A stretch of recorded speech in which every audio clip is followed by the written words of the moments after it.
Recurrent retinal detachments with PVR. They are always difficult to operate. They warrant complex and multiple surgeries.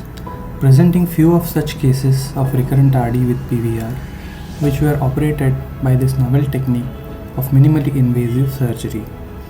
As you can see in this photo, the PVR is the reason for recurrent detachment in this case. This recurrent detachment was involving the fovea. Intraoperative view suggests again retinal detachment with PVR is seen. Intravitreal forceps is used to catch hold of the membranes and peel them. Presence of silicone oil helps us in identifying the membranes better and provides support to the underlying retina, minimizing the traction which is exerted on the retina.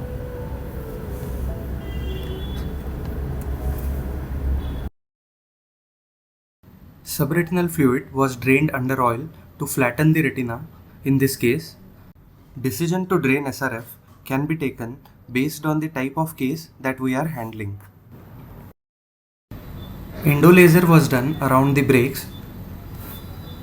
As we can see, the membrane has been removed and the retina already appears a lot better than what it was.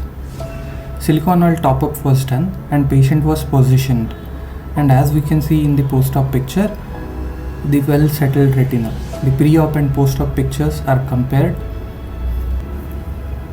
Coming to case 2, it was again a case of recurrent retinal detachment under silicone oil.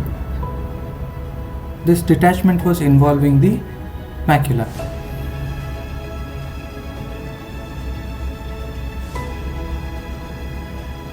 The PVR membranes are identified and they are removed as a sheet, relieving the traction. The advantage in this case is we are using only two ports, one for the light pipe and one for the forceps. No infusion is used in this case to avoid mixing of the oil and infusion fluid. The PVR membranes are removed to the extent possible and the final view is quite encouraging. Silicone oil top-up is done and post-op picture is the site for our sore eyes. We can see the well-attached retina. Coming to a similar case, case 3, which is a recurrent RD with PVR again, post-primary corneal tear repair. Peripheral membrane was causing traction on the retina, leading to retinal detachment. Again, only two ports were made, one port for the light pipe, second port for the forceps. Membranes were identified and peeled under oil with oil providing support to the retina. The peeling becomes a lot more easier under oil compared to under infusion fluid. As we can see, we have removed multiple membranes in sheets. The peripheral PVR is also removed.